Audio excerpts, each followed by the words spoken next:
Hello, welcome back to the Moms with Moms podcast. We are a podcast for moms chasing goals through all seasons of life. My name is Shanna, and then we have a guest on today. Hi, I'm Christine. She is awesome, you guys. She has so much wealth of information to give us today. We reached out to Christine because we were looking for moms in different seasons of life, going through different challenges and struggles as well within their training. And Christine is a type 1 diabetic, which is just incredible on its own, like outside of being a mom. Like just being an athlete as a type 1 diabetic is like it's mind blowing to me what you are doing. But then on top of that, throw in the mixture of kids, and it's truly inspiring what you're doing. So we are super excited to dive into this one. But we are a podcast bringing you training tips for moms, and we bring expert interviews and the kind of best friend banter that makes you feel like you're on a run with us. Whether it's your first 5K, your next marathon, or stroller tempo, we got your miles and your sanity. Since we're building a new platform, we'd really appreciate it if you could rate, subscribe, and share with other fellow mamas. Please, we are still growing, you guys. We want to get this information out there. We have so many experts and mom runners like Christine who are going to be popping on here over the next several months with these interviews. And we want to bridge the gap of motherhood. I feel like mother running can feel isolating sometimes and sometimes discouraging. And so it's nice to hear from other moms in different seasons. And we hope that this inspires you as well. But yeah, so how's life going? How are you doing, Christine? What does your weekend look like? Like, what were you guys doing over the weekend? How's your kids? Yeah, we actually were up at my parents' house this weekend, trying to basically get their house ready for winter. We live in Minnesota, Oh gosh. Wisconsin, northern, so it gets cold and everything needs to be buttoned up. So cleaning gutters. I feel like we've also just kind of been coming off a few weeks of like everybody's been getting sick, so it's just like one fever after another, one cold after another. I feel like I keep getting like a really mild version and then it comes back every 3 days. And I'm like, I don't know. We'll get through at some point. But Yeah. like one of these days the fevers will end. But yeah, I ran a race 2 weeks ago. So like I've been kind of like running a little bit less the last couple weeks, more like 25 miles. Just kind of giving my body a little bit of a break right now. And then kind of trying to figure out what I'm going to do next. I have a race I signed up for like next summer, but Oh kind of gosh. like where I want to go in between, like trying to figure that out. So Yeah. we also just got a treadmill, so I'm No excited about that. way. We've So been doing this without a treadmill, which is kind of incredible. it is it's amazing. Yeah, like especially in Minnesota, because you guys get like a ton of snow where you're at, right? Yep, and it's very cold, and it's very dark. So Yeah. I did buy a headlamp this season, which is really smart of me. But the treadmill we're really excited about because my husband also likes to run, and so trying to get two people running Yeah. with three little kids is like a little bit difficult. Oh my gosh, I can't even imagine. Minnesota, cold winter, dark mornings, probably most of the day, right? You probably don't have very much sunlight throughout your days, I'm assuming. Um, that is impressive to do that without a treadmill. What did you guys do in the past, like before the treadmill at home? Did you go to the gym? Like how did you make that So we work? ran a lot in the snow and the Okay. cold. Like, you put on your sweatpants and your jacket and you just Yeah. go. Um, Running early mornings. And then we do have a gym membership, but that Okay. requires like more, if you have a treadmill, like one person can go outside and one person can go on the treadmill at the same time. Yeah. Um, when you're leaving the house, it just takes longer. So the gym membership is nice, but uh, this is like a next level of Yeah. convenience. It's really, really nice. I mean, I can imagine, like, the commute here without the snow is, like, for me, it's, like, 15 to 20 minutes just one way to the gym, and so I can't even imagine, like, with you with the snow, like, that commute, I'm sure, is just a pain in the butt, and then having to come home and, planning what you're gonna do with your kids, like, Yeah. it is quite the hurdle to overcome. Yeah, and thankfully, like, we live, like, a mile from the gym right now, which is super nice, it's like you get on the road and you drive for like 45 seconds and you're there. Oh And gosh, then that's where awesome. we used to live last year, we like were 2 blocks away, which was really helpful. Yeah. Somebody the other day, they texted me, they were like, "When you're looking to buy your next home or plot your next land or whatever, make sure that you look for running environment and the closest gym." And I laughed so hard. I was like, "That's when you know you're a runner, is when your next property purchase is based around your running regime." Yeah. Absolutely. Yeah, when we moved, we were like, "Ooh, it's really flat where we live." Like, Yeah. we don't have to run up hills as much. Like, Yes. maybe worse for us as athletes, but, like, selfishly, you're like, "That's kinda nice." That is very nice, especially if you have to bring out any kids with a stroller, right? That's Oh, already, yeah. hard enough. Yep. Oh, well, that's so cool. Congrats on your previous race and, congrats on your new treadmill purchase. That's so exciting. I'm so happy for you guys. So Thank you. Yeah, and you're 10 weeks pregnant now or I, just finished not 9? yeah, I just finished 9. Yeah, so I hit 9 on Friday. So yeah, training has been interesting, and, me and Christine were talking just a little bit before we hit record, and I am so excited to dive into your story with you training for your marathon pregnant because selfishly, like, that's where I'm at right now in my season. This is my first go at training pregnant for a marathon. And so, yeah, I mean, it's been interesting. Some days I'm like, I can do this. We're really doing this. And then other days I'm like, why am I doing this? Like, this is so miserable. Like this morning, I set my alarm, my normal routine, early morning alarm. It went off. I was so nauseous. Like, I literally, the moment I sat up, I was like, oh, I don't know if I can run like this. And I laid right back down and I went to sleep. I was like, I will figure it out another time of today to go run. Yep. But it's just interesting. It's an interesting dynamic, because you're not only just pivoting fatigue, but now you're pivoting nausea, you're pivoting all the body changes that are happening inside of you that you can't control. And it's interesting to as the further you go on in this build, the slower you're gonna get, no matter how hard you're training. Yep. And that's like a weird backward concept for me that I'm still trying to like grasp my mind around. But we're doing it. And I tell myself day by day, whatever happens, happens, and gotta let go of the control of the outcome and just have fun. So, but yeah, it's been a learning curve for Oh, sure. yeah, for sure. And, it's nice you've had, like, a lot of years of running and you've had a Yeah, lot of pregnancies, so, like, obviously you've never trained at this high of a level being pregnant before, yeah. but, I wasn't training at a high level with my pregnancy, like, that was the first time I really truly, like, trained for a big goal.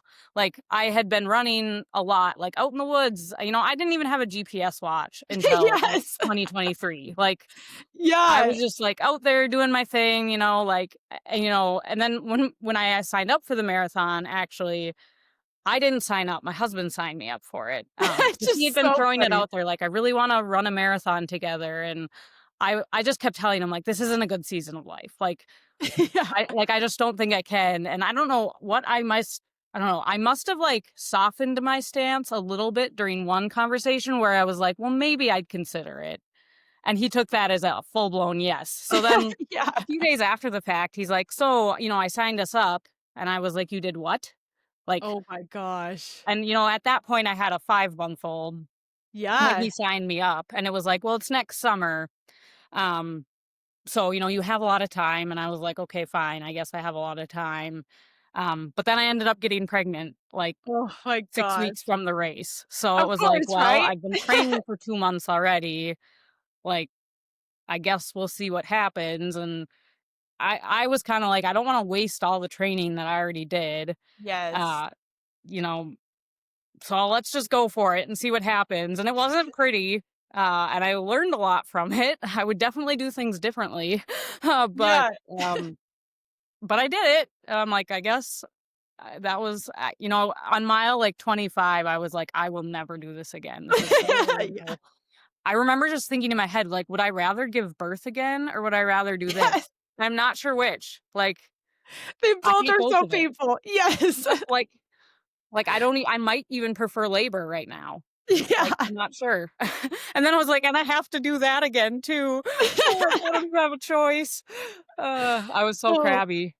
but That I finished and we did that's it. like I mean, that's like a feeling we all have in the marathon not pregnant, right? And so the fact that you're doing this pregnant and you guys, like, let's preface it back. She was also breastfeeding while she was training for this marathon.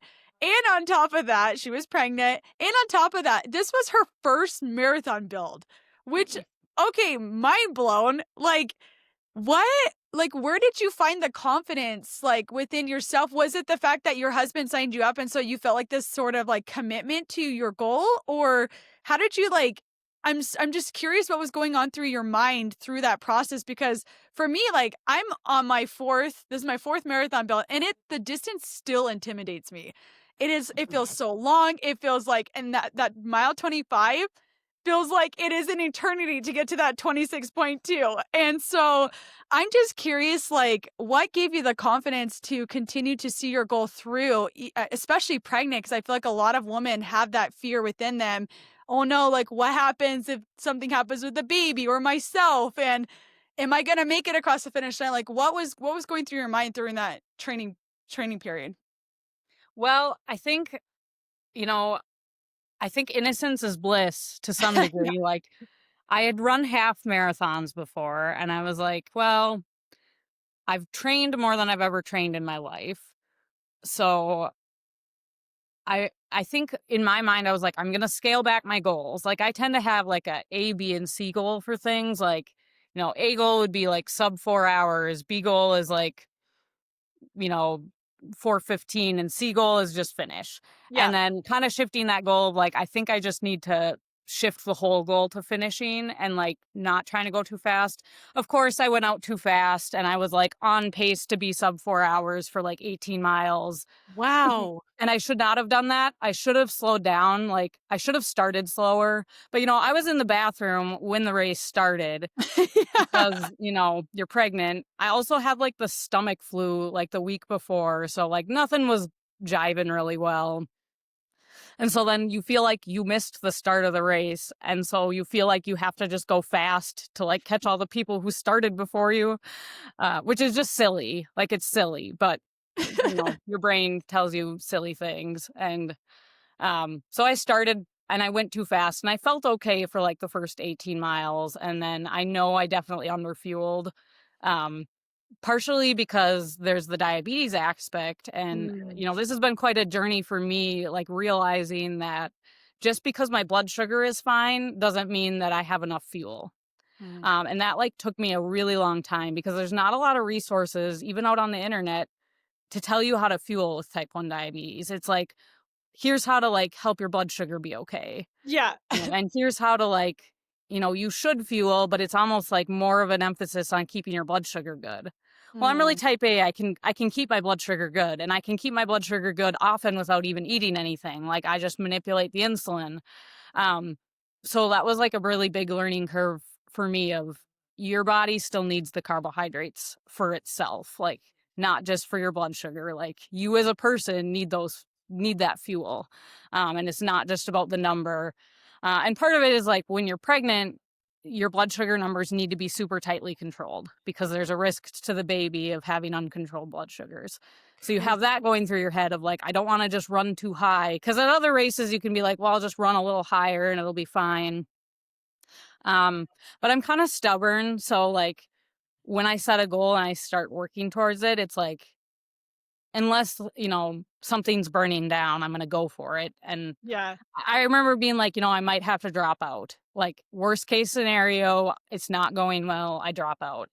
And having those contingency plans, but I was like, we paid for it, we trained for it. Like, I don't want to do this again. That was my thought at the time. And of course, I signed up for another one, but I was like, I don't want to do this again. So if like this is my shot, I'm just going to do it and we'll see what happens. And, I finished. Wasn't pretty, but I finished. I think like there's so many factors going on in your story, I think what's so amazing is that you not only did you finish, but you finished with a lot of obstacles or moments that could have really just like discouraged you from getting out there and giving yourself a shot. And I think that's what's so inspiring about your story is that you have all these what people would consider setbacks, right? And yet you still lined up for that first marathon and you still crossed that first marathon finish line. And that's incredible. That is so much more inspiring than any time that you could have seen on a clock for me personally. And I know for many other moms that are out there, because time is kind of irrelevant. It depends on the person, right? Like everybody's fast is going to look different to somebody else. Mhm. But the fact that you had all these obstacles that so many moms can relate to in their own ways, I think is what's the most inspiring part. Like getting to a start line as a mom athlete is already like miraculous. That alone takes so much strategic planning and commitment and discipline and dedication to get there, let alone to cross the finish line on top of that with the obstacles that you had in your way. Um, I do want to talk a little bit about that. So, a little bit of background behind Christine, you guys. I'm going to read a little bit of her bio so you can kind of get an idea, because I have some questions that I want to dive into her previous past before the running era that she's in. But so this is in her words. She says, I am a wife and mom of three, ages 4, 2, and 9 months. I was diagnosed with type 1 diabetes in 2007 at the age of 11 and was a fairly avid ballet dancer until 10th grade, but ran a few miles here and there for fun. After quitting ballet and starting college, I started running just to stay somewhat fit and have some extent and have run to some extent ever since. I graduated with a degree in exercise science in 2016, but then ended up back to school for a nursing degree in 2019. I am now working as a certified diabetes educator and have a special interest in working with athletes with type 1. I ran my first marathon in 2024 while 10 weeks pregnant with my third baby and still breastfeeding my 1-year-old at the time. I'm planning to run another marathon next year, and I'm learning new things all the time. I love the process and getting to share what I am learning with others. So I kind of want to take us back for a second, because you kind of you gave us like the meat of the story, but I want people to understand that like you weren't a lifelong runner. And I think that's what just adds so much more like excitement and motivation to your story, is that this was kind of a newer concept to you. Like it wasn't like you were a marathoner your whole entire life or an endurance athlete, so to speak. You came from a completely different sport. So take us back, like what pulled you from your ballet shoes into running shoes? Like what made you lace up and decide I'm gonna start running? Yeah, great question. So my I loved doing ballet. It was a lot of fun. But it's a very like competitive um like to be a professional dancer, like you have to devote your entire life to it. Like and I got to a point like in 10th grade where it was like, I'm doing this 6 to 7 days a week and I love it. But I know I'm not going to be a professional. Like I just know that. And I think we all struggle a little bit with the all or nothing mindset. But I did PSEO, which is like where you can take college classes in high school. And I was starting that in 11th grade. And I kind of just decided like, I can't do both. And I do know I want to do other things with my life. So at that point, it just made sense to pivot. Um, and our family ran a 5K on July 4th every year. So that was like about what I ran. Like we'd run the That's cool. 5K and I would like sometimes run a little bit beforehand to, make sure I could finish 3 miles. um, and again, like I was relatively fast for someone who doesn't run. Like, my 5K times were like 24, 25 minutes. Like, again, I'm just super competitive. So like Yeah. I'm going to go out there and kill myself to like get third place at this 80-person 5K. Like I'm just Yeah. competitive and that's how I am. But my mom actually ran marathons and she like loved running. So I feel like her just having that background kind of gave me a little more confidence like I could do this a little bit. And again, I never did it a ton. I started more after I quit dancing. It was like, okay, I need to stay in shape somehow. And so that's kind of when I started just running for fun. Again, never had a GPS watch. Kind of guessed, like, I think I went 5 miles. I don't know, like you Yeah. drive with your car and you're like, I don't know how far that was. But um, basically, it was just a way to like stay fit, and I feel better when I exercise, and I think a lot of us do. But it's like with type 1 diabetes as well, like staying active is really helpful for blood sugar control. So I was like, I got to do something. I'm going to run. Um and I don't like biking that much, and it was just it's a easy, you don't need a gym membership, you can just do it. So that's kind of why I was like, and my brother kind of started training for, half marathons, and he started running a little bit more. He had been a basketball player. So it's like, well, he can do it, like I can do it too. Um so yeah, it was just kind of like something my family had done a little bit. So I started doing it more, and I enjoyed it. And when I was in college, I lived like next to this kind of like nature reserve. So just go on the trail and run 5 miles was like a stress reliever for me. Yeah, beautiful scenery, I'm sure, like, Yes. it almost gave you, like, a mental outlet, I'm sure of. Yeah, absolutely.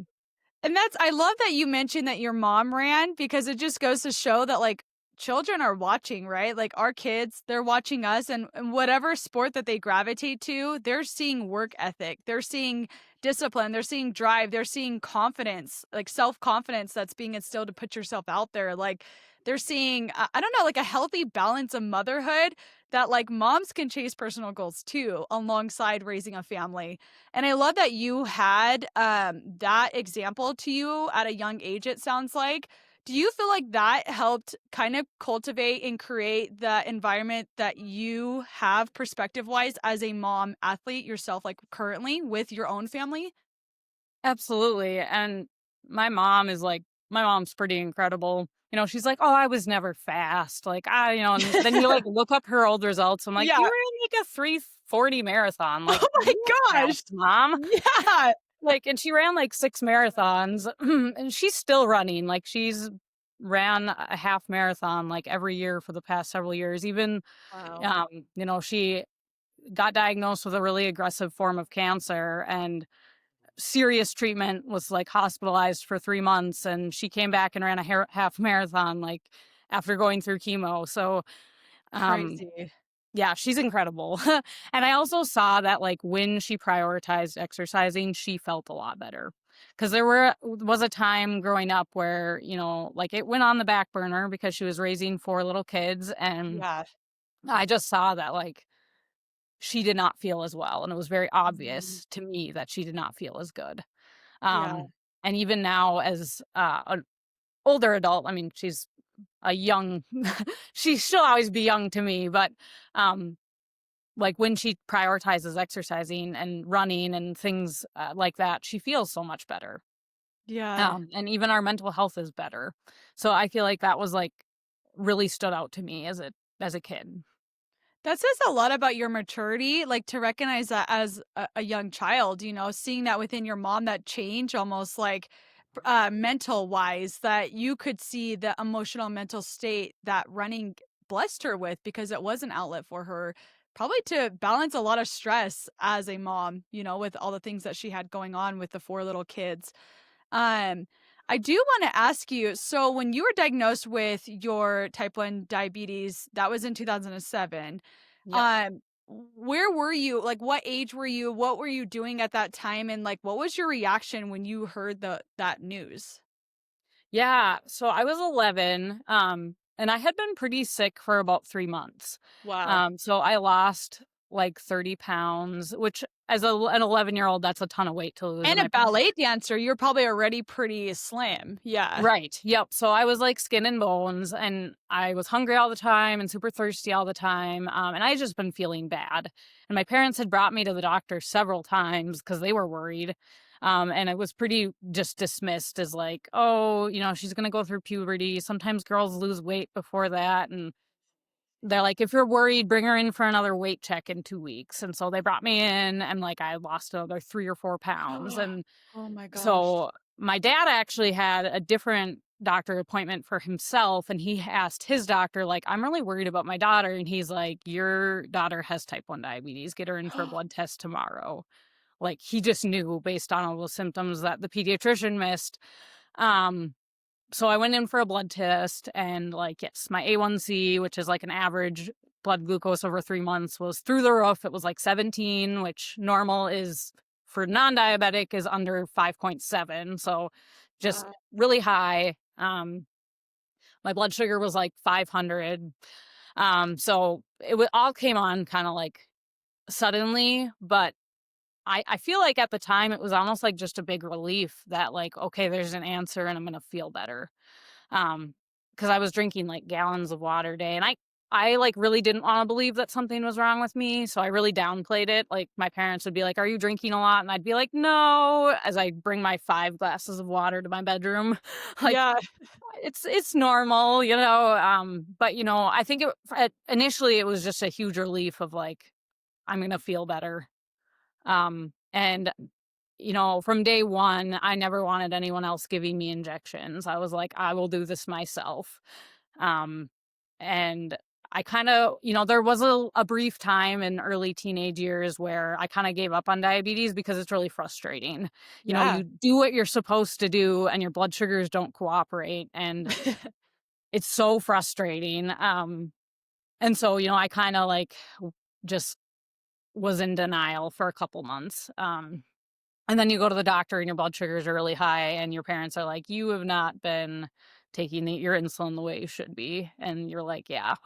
So there was like one brief period where I kind of went through a stage of denial of like, I want to ignore it because it's really hard and I can't figure it out.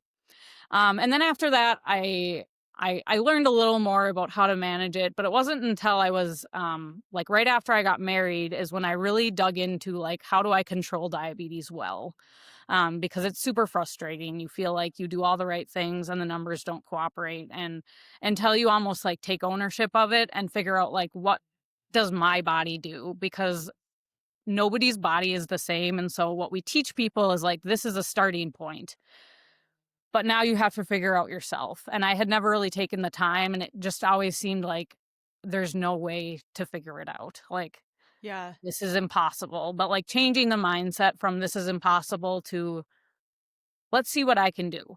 Like, let's see what we can figure out.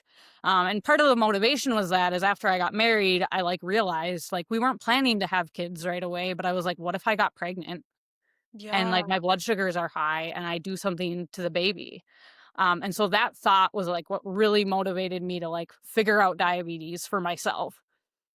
And then I think figuring out diabetes for myself really gave me confidence to, okay, so like now I'm going to do other things with diabetes. Like I can run with diabetes. Like I'm going to figure it out. And it's like a fun challenge instead of like,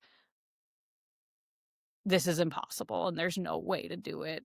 Cause I almost thought like even growing up, like, unless I'm going to be an Olympian, it's just not worth figuring out, you know, like yeah, it felt like yeah, it's going to be so hard. Um, that it's just not worth it. And that's not true. So for anyone listening who might have type 1 diabetes, like you can figure it out and it's not as hard as it seems. I promise. uh, yeah. I love that ultimately it sounded like it was your first kid that kind of brought you to this hopeful state of like, I need to figure this out versus feeling kind of depleted or a sense of hopelessness throughout this time of since you've been diagnosed all through your teenage years and into your adulthood. It sounds like you kind of went through a state of like frustration and like battling this new diagnosis and like trying to incorporate it into your life that once was so different. Did you ever like navigate through any like isolation as a teen athlete? I mean, going through, you were still dancing pretty competitively until about 10th grade. So Mhm. you've had this diagnosis since 11 years old to about 10th grade. You were dancing, right? I'm Mhm. curious, like, to hear, like, was there ever any, like, did you ever feel any embarrassment or shame or isolation as a young kid, you know, a young teen? And how did you work through that? Yeah, I mean, I think I was definitely embarrassed. Like I always tried to hide it, like, you know, and I think that's just part of being a teenager. Like you don't know how to explain things to other people, and you know Yeah. there's like stigmas around diabetes. Like people think, oh, it's because you ate too much sugar, which just isn't Yeah. true. And it's like it's a lot of work to explain what is type 1 diabetes. So I would tend to like, you know, I would take my insulin pump off, and the rules are like you go back and you give yourself some insulin like every hour, and I would like stretch it to 2 hours, and then my blood sugars would be high. Um and then I think I had a lot of frustration with like you just feel jealous of other people who can like just eat a sandwich and not have to think about it. Whereas like for me to eat a sandwich, like I have to look at like what is my blood sugar? What am I going to be doing after I eat that sandwich? Because that's going to like change how much insulin I give myself. And so sometimes there was like it just, you can get the like, woe is me, life isn't fair. Um, but the reality is like life isn't fair for anybody. Everybody has their own challenges. And if we're gonna pick challenges, like type 1 diabetes is not the worst one out there. And I think like it just took growing to like realize that like this is actually a pretty manageable one. So obviously I still have moments like that when like I'm trying to figure out fueling, and I like get a little bit jealous of like moms who can just come home and like pop Yes. in a toaster waffle and just like eat the carbs that they need, and Yeah. not like start thinking about it halfway through their run. Like, what is my blood sugar doing? Like, how should I bolus for this so I don't end up high or low? Um, I have moments of that, but ultimately I'm just really thankful that like I have a pretty freaking healthy body. Yeah. Um, Despite its challenges, like I'm thankful that I have legs to run on, and that I can get out and do almost anything because like the technology exists and the medication exists to keep me healthy. So, it's really just like life is how you look at it.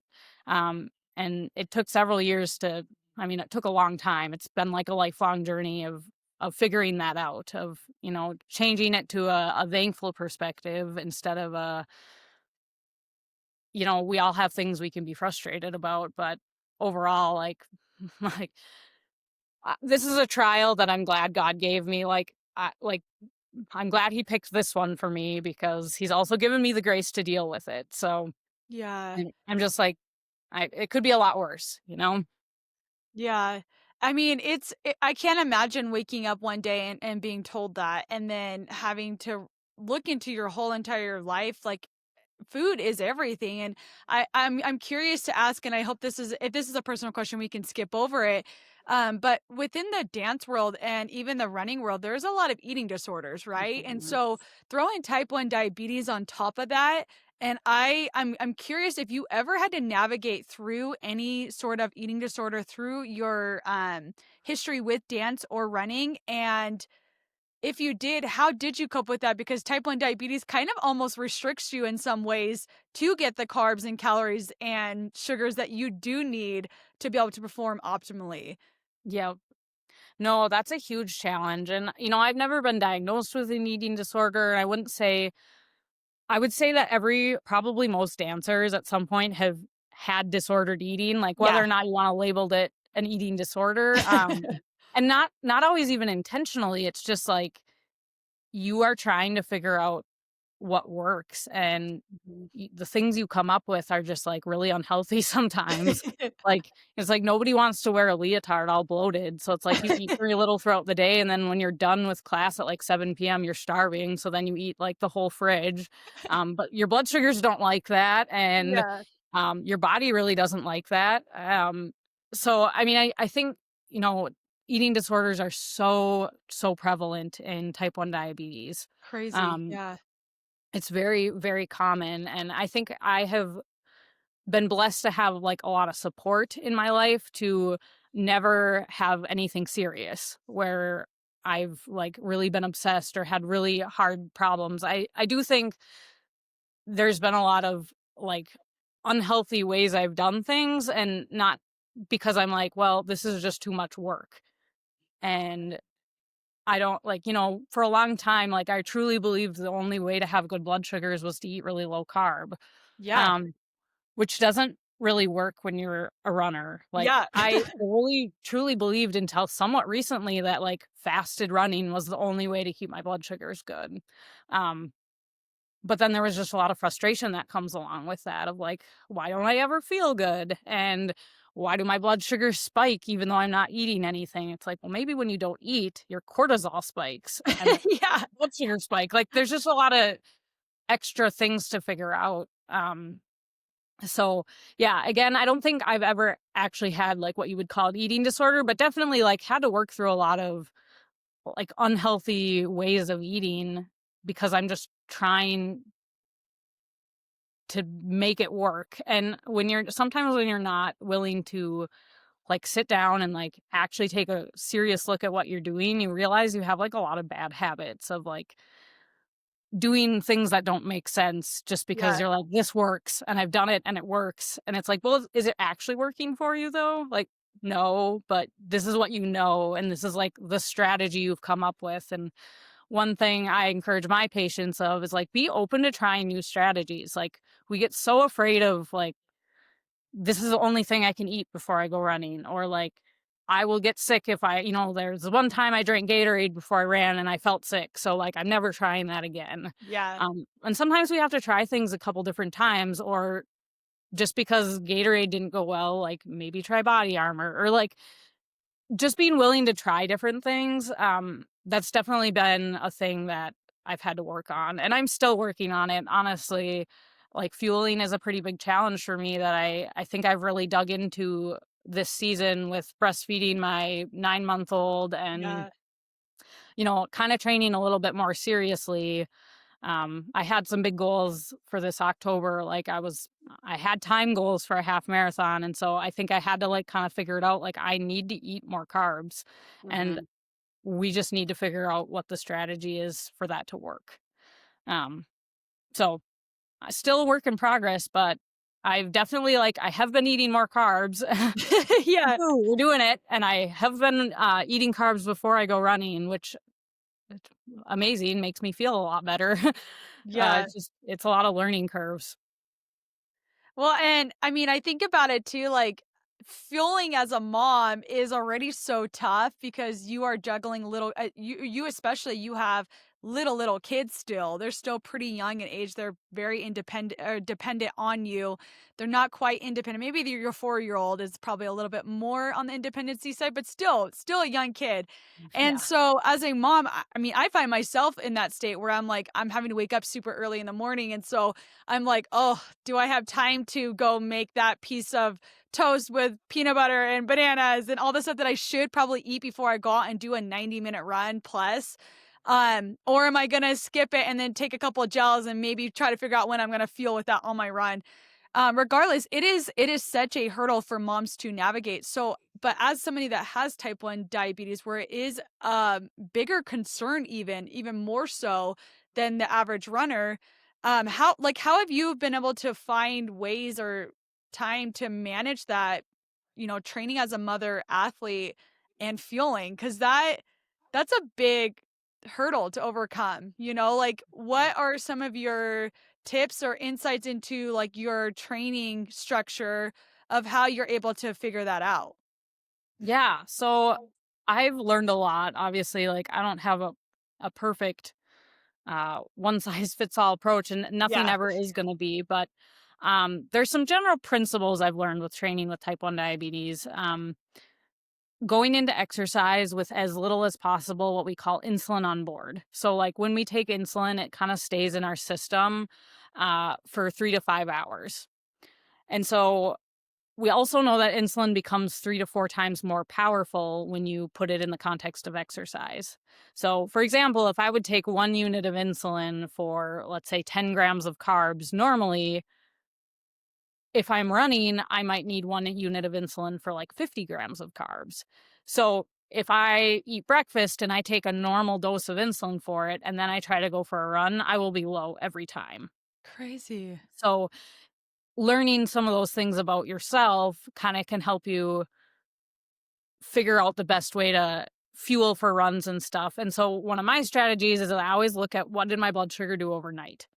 And part of it is that what I use is a hybrid closed loop insulin pump. So basically, it talks to a blood glucose sensor, so a continuous sensor tells me what my blood sugar is, and then the pump adjusts insulin based on what that sensor is saying.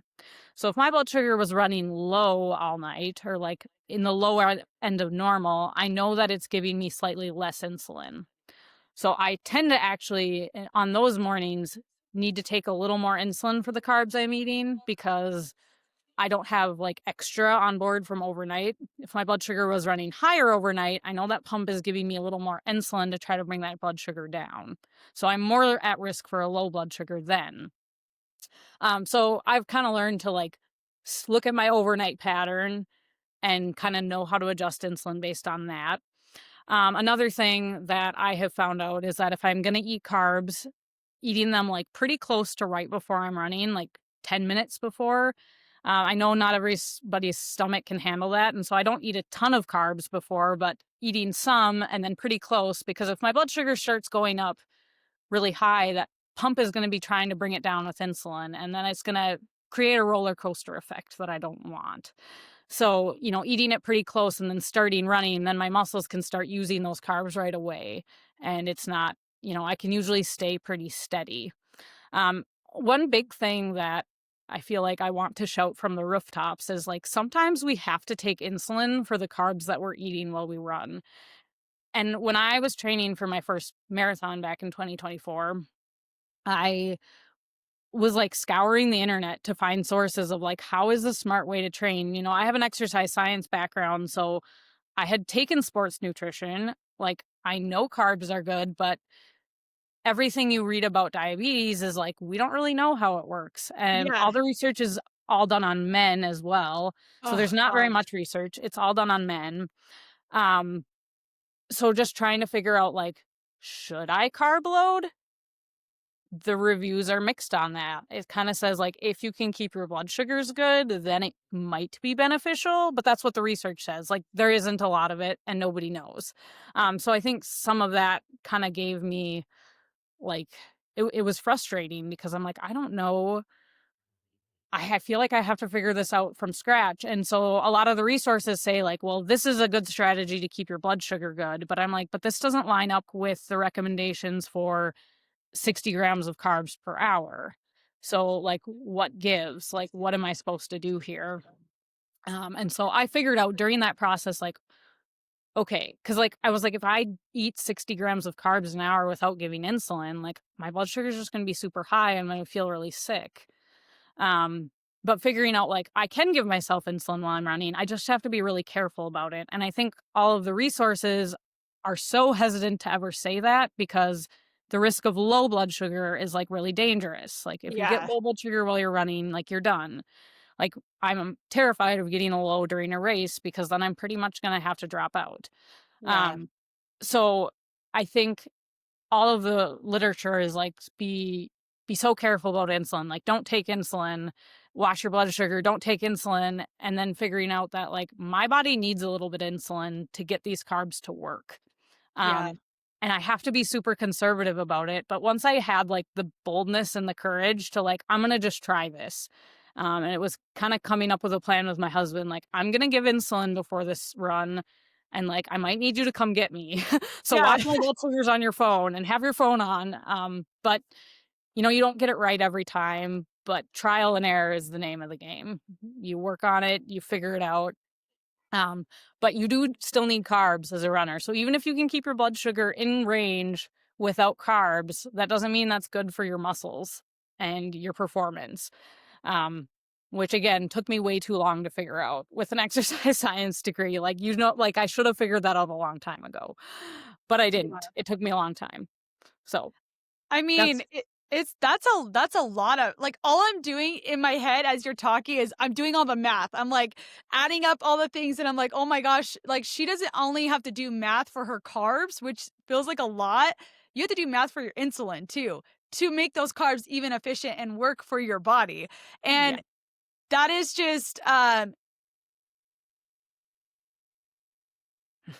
sorry. Um and so I think it's just I like my mind physically is like the fact that she can continue to figure out the math, continue to navigate through these frustrations cuz I'm sitting here like, "Oh my gosh, how is this possible?" And yet you're here saying it is possible. It is Mhm. possible and you're giving hope and you're giving inspiration and courage to other runners that are in the same situation that you are, that are literally navigating this type 1 diabetes. Like navigating that is a lot without the information. I'm so curious, like, when you ran your first marathon, was your fueling ever, like, a process to figure out? Because not only was it a new distance, 26.2 miles, your fueling looks so different than 13.1 miles. Um, how did you figure out that strategy through your race, and did you have any points in your race because of the duration of it that you had to give yourself extra insulin or adjust your goals because of your blood sugar? Yeah. So, you know, I basically, my strategy was like, if my blood sugar is this, I'm going to give myself this much insulin for this many carbs. But if it's below this, I'm going to give no insulin.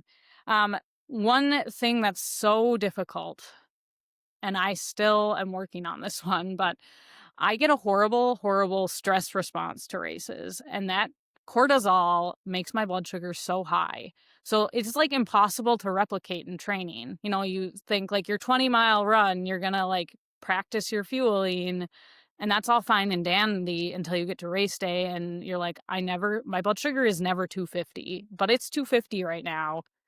And I like don't know when the insulin's gonna kick in. Like, why is this not working? Because I'm doing everything that I would normally do. But so my last race, I actually ended up like intentionally dosing for stress. Like I'm giving myself extra insulin, which is like so counterintuitive to all the literature. Like, give yourself less insulin before you run. That is like what you do. But I was like, I end up with this super high blood sugar and I feel really sick. So I need the extra insulin. And that actually ended up working out pretty well. I also ended up having to eat a ton of extra carbs because my blood sugar still got high. And then my pump was giving me no more insulin. So it was just kind of funny. Um, but so that's the part that's really hard to replicate is like you can have a strategy going in like I'm going to give myself, if my blood sugar is over 140, I'm going to give myself bolus for 2 grams of carbs even though I'm eating 17, and then if it's 90 I'm going to just eat the carbs and let it ride. And that has to be super individual to the person. Like I can't say this is what you should do. But I always tell like my athletes, and the athletes I tend to work with are like high schoolers most of the time, it's like, let's make a game plan of what we're going to try first. We're going to try this. You're going to have Gatorade at this time. You're going to have this at this time. And then we're going to see how that works. And then plan B is this. So the next time, if that doesn't go well, this is what we're going to try. And we're going to move one variable at a time. Because if you move all the variables, then you don't know what actually changed.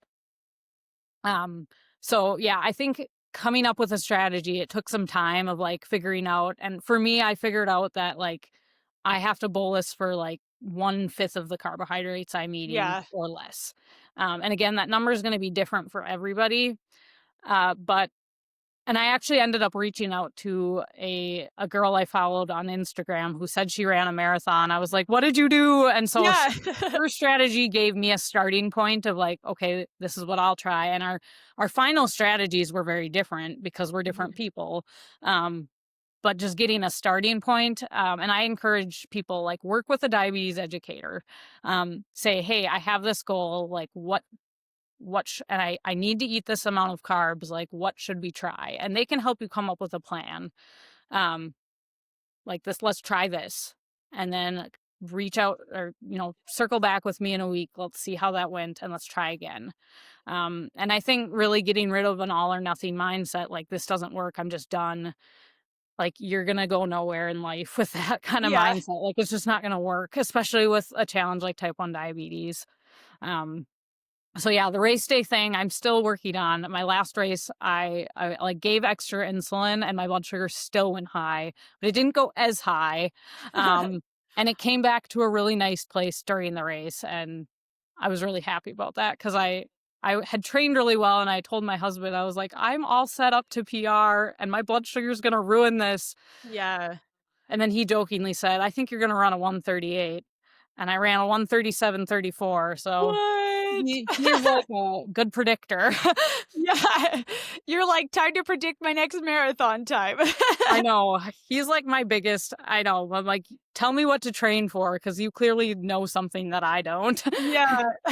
Uh, Oh, well, I love that, like, you have the background with your, science and nutrition and sports nutrition. Like, do you feel like that has given you some confidence as a athlete, as a runner, approaching these distances because you kind of have that, like, scientific background kind of backing you up with the nutrition?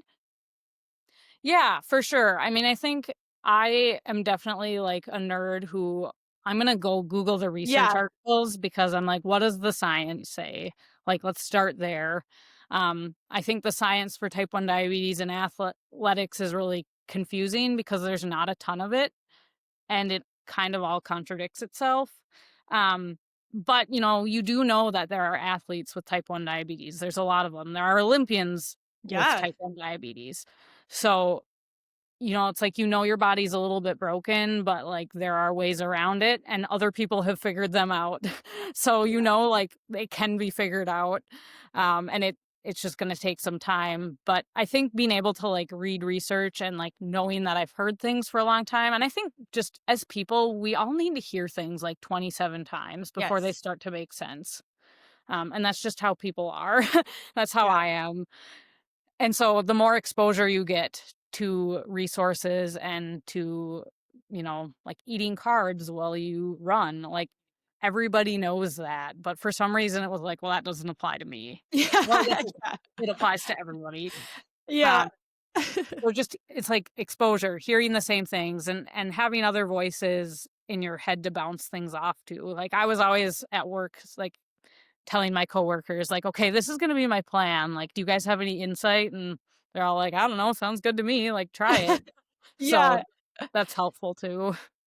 I think that speaks volumes of, like, how important community is, right? Finding your community of people, finding those people that you can reach out to that bounce ideas off, I don't know, just see what they do that works for them in a similar situation with type 1 diabetes, right? I feel like we kinda do that as moms naturally, like, we try to find, "Alright, who's in my kind of, like, roughly my kids' age frames, and, like, how do they get back out there? How do they prioritize training," right? I love that you're doing that with your diabetes, and you're also providing a resource for other people so that you kind of you can give what you wish you would have had sooner, I'm sure. Um, I think it's so interesting when you talked about your carb loading and how you navigated that like strategy by using like somebody else's like formula, but then modifying it to your own. I think that's often what we do as runners, right? Like when we're marathon training, when I marathon trained for my first marathon, I looked around at all the other people that were running marathons. I'm like, what are they using? How much are they using? And then as I slowly adapted into my second marathon, I realized, okay, I need this X amount versus this X amount, right? And it Mhm. became more specific to my body's needs. And I love that you show that through your diabetes, your insulin and what that looks like for you, because I think that's very relatable for a lot of us runners. Like sometimes we need somebody else to kind of shape a little bit of the plan, and then we can go in and add the fine tune and details to that. When you work with your patients and your clients, are you how like what are some things that you wish, I guess, going through diabetes that you wish that people could understand better about approaching it or about having that kind of hurdle to overcome? Yeah, I feel like the big thing is like realizing that it is possible and starting with that as your base. Like this is possible. Like now how we figure it out is those are just the details. But like you have to start with believing that it's possible or else it's just never going to happen Yeah. because like we can all be stuck in whatever area it is in our life of like it's just too hard. Honestly, like it's silly as like keeping my room clean. It's just too hard. And like one day, like 3 months ago, I was like, we're just gonna do it. We're just gonna keep our room clean. And if that means like 10 minutes every night we clean it, like we're just gonna do it. And it's something as simple as that, of like it feels impossible until you look for the possibility of what do I need to do to make this happen? And again, I think sometimes it's like it's such a hurdle and people feel like it is so hard. But when you make small changes and you start small, like I always tell my patients, like when we're trying to get better blood sugar control, let's just pick one meal a day that we're giving our insulin 15 minutes before we eat, because we like it's very well in the literature when we give our insulin before we eat, the blood sugar spike is not as bad. So it's like, Wow. let's pick one meal and let's do it. And then when you see the results and you see that it starts working, that gives you more confidence. Like, I'm Yeah. going to do the next right thing, or I'm going to do the next, like, what is the next right thing? What is the next, so just believing that it's possible, and then just being willing to fail, because I have gone low on so many runs, especially in the beginning. I was telling my husband, I was like, "I haven't been low on a run in, like, 3 months."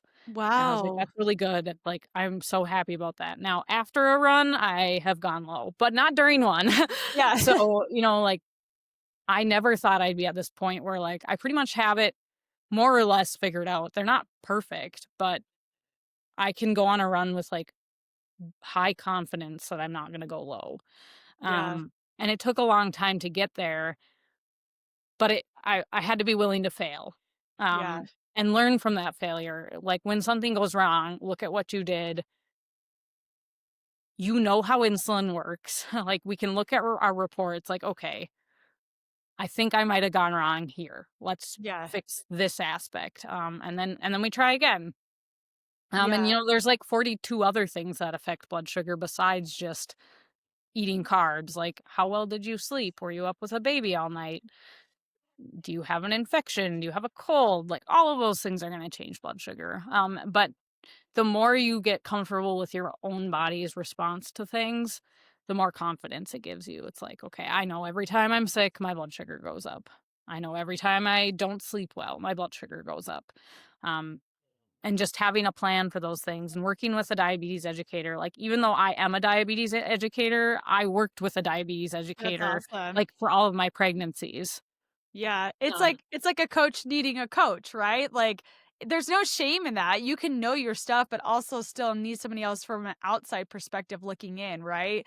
I feel like it kind of just Absolutely. gives you some sort of like accountability and somebody to kind of like bounce ideas off with too, that you maybe wouldn't have even considered within your own plan. Yes. I do love too that you talk about, starting small, like first starting with the fact that you can believe that it's possible, right? And then you compound on it. You start with the small steps, and then it compounds into pretty exponential things like your 26.2 first marathon.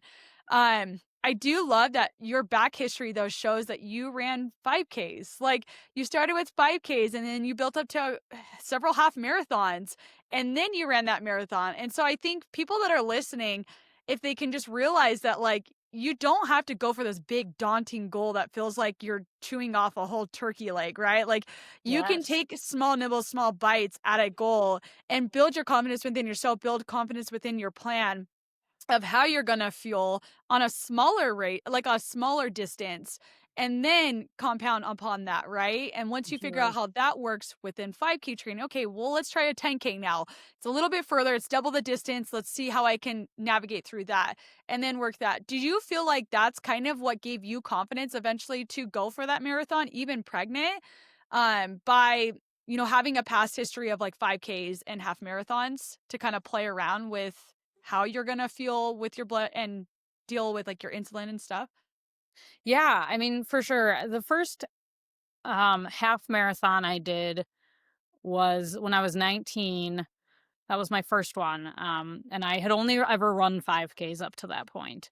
But I got a blood glucose sensor and I thought, like, if I can see this data, like, more of this seems possible. So Yeah. um that was like my first one. And again, that one did not go super well, blood sugar wise. Like, that I was like, my blood sugar was very high because I was so scared of going low. And honestly, one of the biggest barriers to exercise in people with type 1 diabetes is the fear of hypoglycemia. Yeah. That is like the biggest reason people don't exercise of any type.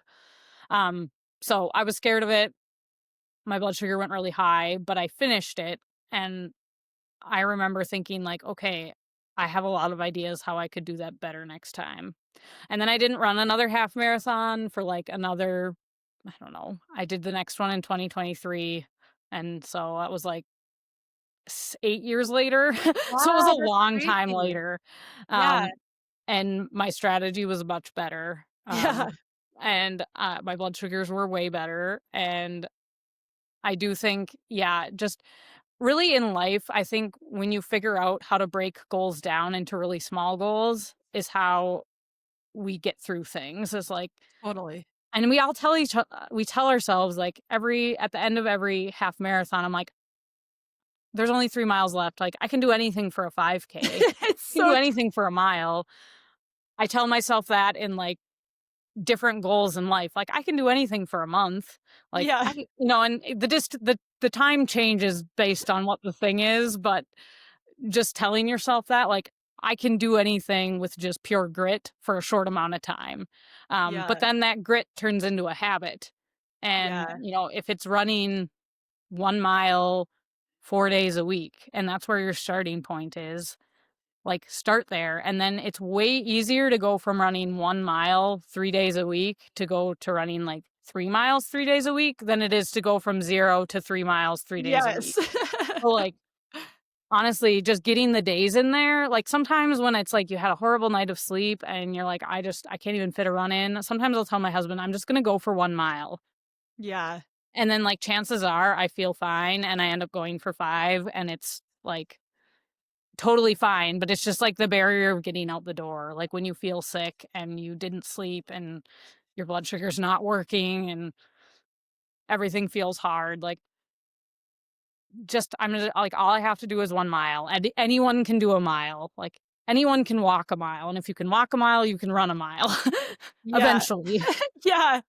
And I think it makes it more you're more capable of being consistent at it, right? Like I think Sure. it prevents when you do smaller goals or you commit to smaller things that are actually doable versus like, oh, this is a stretch, but I'm gonna go for it because of the all or nothing mindset, right? When we apply goals that are doable and obtainable now in the season that you're in right now, it's like you are building the habit and eventually you start once you have the habit built of like getting up out of your bed at that alarm and going for even a 1 mile run walk, eventually you find yourself out there feeling good, your endurance is building, your aerobic base is rising, and all of a sudden now you're running a mile and a half or 2 miles, right? And instead of versus like I've been through this. Like we were talking before we hopped on here where I went through phases and even within my own motherhood previously of having babies and thinking, "Oh, I have to go up there and 7 miles at this pace," even though I Yeah. have no business doing that because my consistency is so up and down. And then I end up injured, or I end up with a Yep. flare, or I end up just like hating running so much because it just hurts all the time. Yep. And so I love that you show that. I love that you show that it's okay to use small and simple goals that meet us where we're at right now. And then we can expand upon them as we continue to, I don't know, adjust to it, over time. I am curious with diabetes and breastfeeding, does that affect your blood sugar as well? Like, yeah, I'm curious to hear like your insight because you were also breastfeeding on top of that first marathon training and pregnant. So you have two things against you with your blood sugar, right? Um I'm like how do you adjust that while you're in breastfeeding? What does that look like versus like when you're not? Yeah, so it's kind of interesting because for me, and again, this is a little bit different for everybody, breastfeeding will make me a little more sensitive to insulin. So higher risk of low blood sugars. Um, some people, it makes them super, super sensitive to insulin. So like they're like low all the time. I don't Wow. have it that bad. I do notice that like I use less insulin in general when I'm breastfeeding. But for me, pregnancy is the opposite. I use way more insulin when I'm pregnant. So actually, the only reason I figured out I was pregnant with my third baby was that I'm like, I am running more than I have ever run in my life. And all of a sudden, my blood sugars are just running high, and I'm using so much insulin. Um, and I was just so flummoxed. Like, what is going on here? I'm like, I ran a 50-mile week. I've never run a 50-mile week in my life. Wow. And then I I was I was telling Michael, my husband, about this. I was like, I don't know what's going on. And he was like, "Well, like, is it your menstrual cycle? Because menstrual cycles can, and I was like, well, I just had my period. And I was like, but the only time my blood sugars have ever been like this is when I'm pregnant. So I took a pregnancy test and it was like super positive, and I was Yeah. I'm so confused because I had bled for like 8 days. And so Wow. I was like, did I just have a miscarriage or am I pregnant? And they never figured out why I bled for 8 days because I just like Yeah. assumed I had a period, and like my normally after I get a period, my blood sugars run lower. So Yeah. like everything was not making sense. I was like, what is going on? But it turns out I was pregnant. Baby is perfectly healthy. And that was like another fear, like, well, can I even keep running if I was bleeding? But the ultrasound, that you have at 7 weeks or whatever looked great. So they were like, no, you're fine. You can run. I was so confused though. It's like, what is That's going on? crazy. Yeah. So breastfeeding, I definitely think um, what what was big for me is if I underfueled, which I did a lot because I just didn't know what my body needed, my nausea was 10 times worse. So like when Yeah. I like would go running and I pushed too hard, um I would be so nauseous. And even like during my runs, like if I was not as aware at the time of like I know that if I can keep my heart rate in a better spot, like for me it's like under 145. That is like a truly easy pace for me. At that time my easy pace was like so slow. It's like I don't have time. And I also just wasn't as aware of it. Like I know that now for myself, but I Yeah. didn't know that then. So I think I ran too hard without enough fuel often. Yeah. And I figured that out as I was going, like, okay, you just need to drink way more water and you need to drink body armor. And um, like my milk supply was going down because like, Yeah. not drinking enough fluid. So yeah, and I get mastitis too if I do not like pump before I go I'm the running, same. like every Yeah. time it's like mastitis, Yeah. that clogged duct, like Which is the worst. And it could turn into so much. It could turn into a fever and all that full blown stuff, and it's just miserable. miserable. Yep. So just like learning, like you have to pump, like, Yeah. because you then you start being like, well, I could just try. I'm gonna Yeah. try it. Yes. Ugh. And then it's like the worst idea ever, and you shouldn't do it. But I'm finally getting to the point with my 9-month-old that like it's not. I don't necessarily have to pump every single time, but it took 9 months to get there. Like, Yeah. and a few like mistakes of trying too soon, and then all of a sudden I have a clogged duct and I'm miserable, and I like knew I shouldn't have done it and I did. um it's just like another thing to plan for. It's like funny, you're like trying to plan when to run, you're like, well, I have to pump, my blood sugar has to be good, eat something like pretty much first thing in the morning is the only time that works. I know. And you're sleep deprived because you've been up with the baby all night, or some kid that woke up or something, right? It's just, Right. and that affects your blood sugar because you're Yep. sleep deprived. So, oh my goodness, the more and more we talk, I'm just so inspired by you, and I'm like, gosh dang it, Shanna, you could get up and click that alarm off and go out for your run. um, I do want to talk about, because you mentioned that your first kid was kind of what got you in the process of like, I got to figure this out. Like, I got to figure this out for myself. And then, as you figured it out, you had all these babies and you continue to see that you can do running on top of this all. Um, what keeps you lacing up now? Like, what gets you still out the door? Because you do have such a little baby right now. You could be sleeping right now. Like, you could be turning off that snooze and you putting the snooze on the alarm in the early morning and getting the sleep that your body probably needs more. So I'm just curious, like, what still motivates you to get out the door?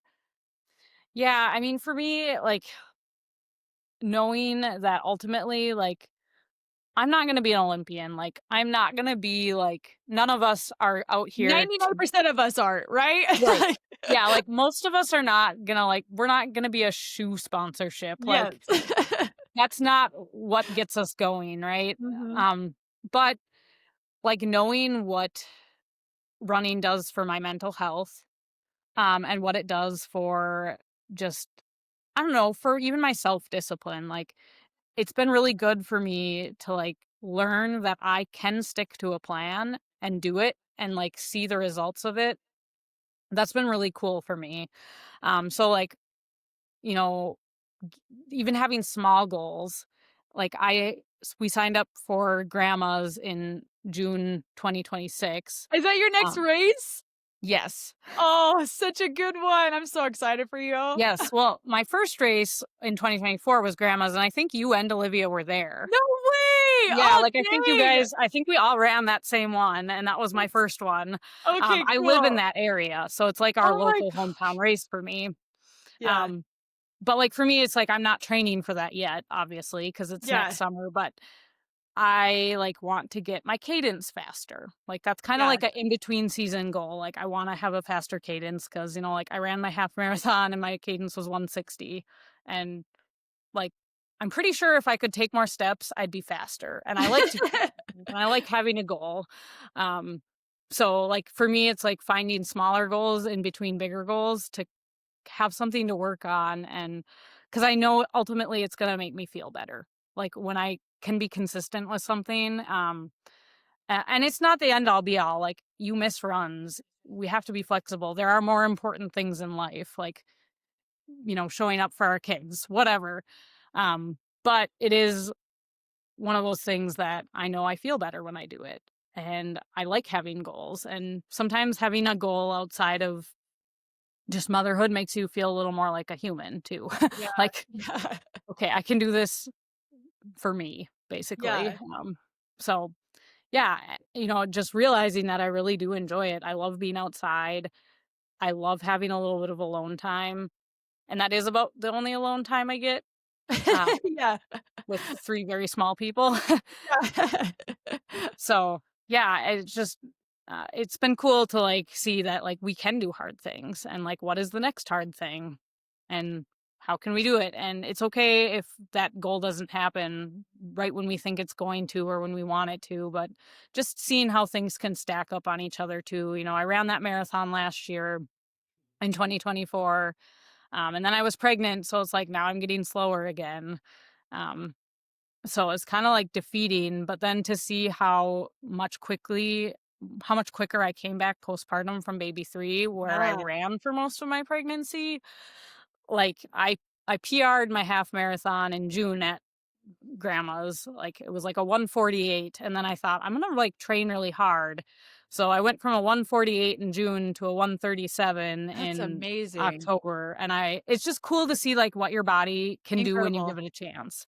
And Yeah, obviously, I'm not, like, the fastest person on the planet, but for me, like, that's that's a pretty big amazing. jump. 11 minutes, like, I'm super happy about that. I mean, especially in that time goal at 137, that's not for the faint of heart. Like, nobody could just go out there and go you have to train for that time goal, and so that's a massive PR. I mean, you're looking at well under a sub 4 hour at this point, just current in your current fitness, like, that's amazing, like, that's gotta give you chills to think where how far you've come since then and, having 2 babies practically back to back, like, I mean, um 3, really.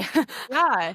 I do want to before we end this, I do want to dive into because I know there's a lot of pregnant runners, myself included, who are training through this is maybe their first pregnancy that they're training like this or training for a goal or a distance. Is there any bits and pieces of advice that you were able to learn going through that process yourself? Yeah. Well, one thing that, every pregnancy is so different. My second pregnancy, like, it was a lot harder, like, to run afterwards. Yeah, But, one thing that I really thought was super helpful is I actually did pelvic floor physical therapy while I was pregnant with my third baby. I love that. And it was because after the marathon, my tailbone went out of joint and I Oh, was like in a ton of pain. So I went to physical therapy and she's like, okay, your back's a problem, but like, let's worry about your pelvic floor. And I was like, that's not even why I was going to therapy, but yeah. ended up staying with her and she like helped me the entire pregnancy. And I felt like my pelvic floor was in such a much better place after giving birth, um, where I could actually like run from that aspect of it, Yeah. which was like really interesting. I was like, okay, like this was a lot more helpful than I thought it would be. So that was kind of like a cool. So if you have the opportunity to even do physical floor or pelvic floor physical therapy while you're pregnant, I definitely recommend doing it, because she gave me a lot of strategies and just like keeping things loose or, tight where they need to be in the right places. It was super helpful to just recover from the birth aspect of it. And then just like realizing like it feels like all your fitness goes away, or it did for me at least. And I'm Yeah. sure if people are like way more trained, their fitness comes back quicker. Um, but even starting like in January or in February, I had my baby in January. Like when I ran my first mile in February, it was like a 12-minute mile and my heart rate was Yeah. like 170. And I was like, this is not good. This is frustrating. So Yeah. it's like, why? But just choosing to go slow. And sometimes for me, setting goals is like, I am going to go as slow as I need to have my heart rate be this low. Like Yeah. that is like a goal that I have to set for myself. Like my goal is to be slow Yeah. because when you go too hard too fast, you start getting injured and you start having breast milk supply issues. Yeah. Like I found out in the beginning that if my heart rate was like high, my milk supply would tank. So if I did like workouts with Crazy. really high heart rate, my blood sugar would, or my milk supply would tank. So just like learning for me what worked for my body and just honoring my body's cues of like, honestly, the most important thing I'm doing right now is nourishing this baby and Yes. parenting my children. So running's like a nice extra. Yes. And it's not the main goal. So like having a mental shift where you can set a goal and it's a dumb goal of like, I'm gonna run slow. I'm gonna run as slow as I think I can. I love Which is that. embarrassing and like nobody likes it, but when you shape it to be your goal, it's almost easier. Like I was trying to run slow. So take that. Yeah, yeah. I love that. I love that mindset shift too because it can feel daunting. Like that comeback is like I still think about the first 6 months coming back where I didn't run with my last, pregnancy, and it was rough, like, my heart goes out to every postpartum mama because I think about how miserable that felt, and it was rough. It was the roughest 6 months, like, that first 6 months was just brutal, and it was because I was overtraining. I was constantly trying to prove to myself that I could do this, and I was like, "It took me X amount of months to grow this human. Like, why am I trying to do it in half the time frame to get back in a shape, my best shape possible, right?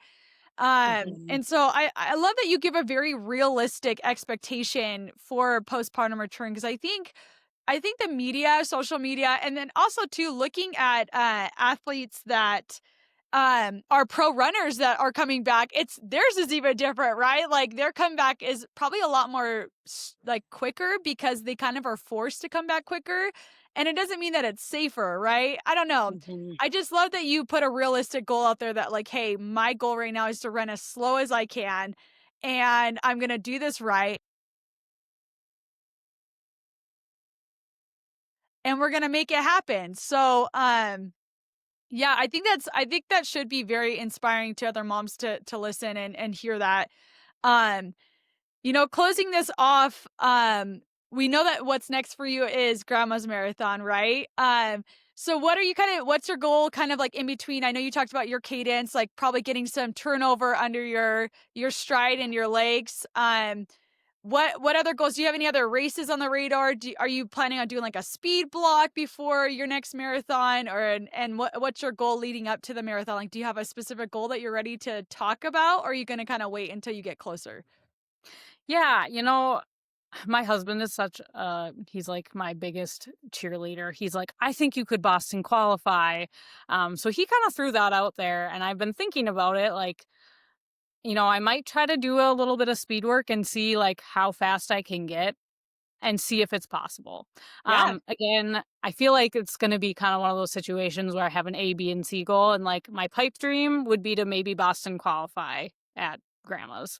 yeah. Again, it's a long ways out. So I don't know if that's even a realistic goal at this point. I don't know if I'm fast enough to do it. I don't know if I can get fast enough. I don't know those. I think you're knocking on the door. I think you're knocking on the door for sure. Right. And then it's like, depending on where life is and like, do I have the time to train the level that I would need to do that. Yeah. I don't know. Um, so my A goal would be to maybe even Boston qualify. My B goal is like probably 340, and then my C goal is to PR because that's always my C goal. Like Yeah. I'm like, it can't be that hard to like beat a 10-week pregnant woman who doesn't know what she's doing. It's Hey, kind of funny because I think me and Olivia's first marathon, they're both 4:18, and I was like, look at really? where Olivia is now. Yes. And that's inspiring to me. Like, Yeah. look at all the work she did and how fast she's gotten. And again, I'm not her and our lives are different. And I don't need to be like her, but it does give you Right. inspiration. Like, if I can do this without sacrificing the other things that are more important in my life, like I might try. So we'll Yeah. see. Yeah, I think I'm gonna run a 5K on Thanksgiving. So just seeing where I'm at with like trying to go faster. We'll just see. I don't know. Yeah. I mean, that 11-minute PR and that type of distance of time of accomplishing that speaks volume of your potential. Like it's not common to hear people shatter through barriers like that. I mean, you broke right through that 140 barrier. And that's really impressive. I definitely think that you should write that BQ on your mirror and and keep it in focus because I mean, you're right there. You have a lot of time still on your side to be able to make it happen. And like you said, yeah, we are all different. Our path is different. I think one thing that sometimes I get consumed in is I see somebody that starts off at the same place that I started, and then I like look at their progress and I'm like, how do they break through X, Y, and Z barriers and I'm still stuck here, right? Mhm. But what's so beautiful is that it does give us inspiration as athletes, as mom athletes, and knowing that like, hey, if we keep showing up, we will eventually see the we'll reap the rewards of that progress. And like you are right now, right? So we're really excited for you. I can't wait to hear about your like your season building up for your next marathon. And I think this next marathon is going to be such a night and day experience for you. It's just so much you learn like through your first and your second. Like it's just yeah, it's a learning curve. It's a learning trial. The distance is just so far. Is there any pieces of advice or even just some encouragement that you want to leave with our listeners before we close this? I think we kind of talked about it earlier, but just I think one of the biggest hurdles is viewing things as possible versus not possible. And starting with small goals. And again, I haven't like done anything truly that incredible. Like I just have chosen to try to do hard things, and they've gone okay. And I am really thankful that I have a husband who's super supportive of my goals and, you know, cheerleading me. So find yourself some cheerleaders, wherever that is. As a diabetes educator, like if you have type 1 diabetes, find yourself a diabetes educator who can be your cheerleader. Like that's what I try to be for my patients. Like you can do this and here's how we're going to get there. So yeah, just like knowing that you can do hard things and you have to start small a lot of times. Make a small goal and build on that small goal because if you have never run before and you wake up one morning and you're like, I'm going to run a marathon in 3:30, like that's going to be really, really hard. Yeah. Really, really hard. Yeah. Um, so you have to like break down goals to be smaller and achievable. And then achieving those goals gives you confidence that you can do more. Yeah. Um, so yeah, I mean, I think a lot of us can do more than what we think we're capable of. I mean, I know Absolutely. that's true for me. Like, Yeah.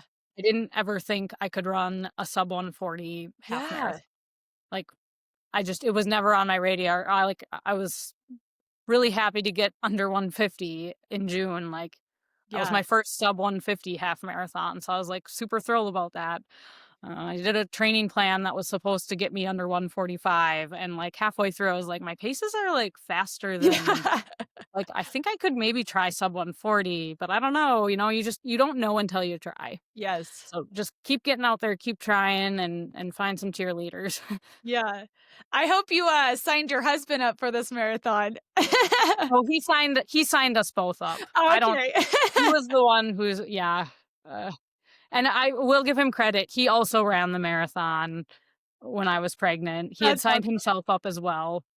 Very cool. He's like, "You did what? We're Yeah, running a marathon? Like, this I is know. not a good time of life, honey." Like, "Oh, well." Uh, Oh, it's so and awesome. shout out to him too. He just broke his, he broke 2 hours in the half marathon, which was a huge goal for him. Wow. So, That's very proud of him as amazing. well. Very, very cool. Do you guys ever do any training runs together? Very rarely when we have, like, babysitters, but usually Yeah, one of us is with the kids. But every once in a while, like, if our kids are at grandparents, we're like, "We're gonna get 3 take miles in advantage. together." Yeah. We'll have to have you on for, like, a couples interview, because 'cause we've been working through a series with that, just, like, how couples manage training at the same time. But thank you so much for just being so open and vulnerable and sharing just all the bits and pieces to your story. I really hope it helps encourage other moms or athletes that are in this situation as well. Where can our listeners find you as far as like if they want to be a client of yours? I don't know if that's something that you do online or if it's mainly in person. And how can they follow your story? Where can they find you?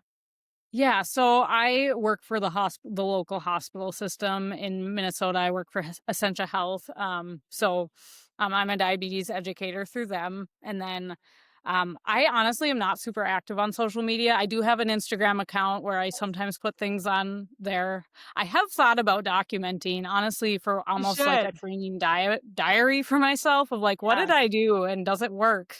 Yep. So I might start that at some point. I'm on Instagram. I think it's CA Lillegard is my handle, but um, I don't have a ton on there. But if I do start a training diary of some sort, I'll share it with you, and Yeah, let you us can. know and we'll shout it Okay, out.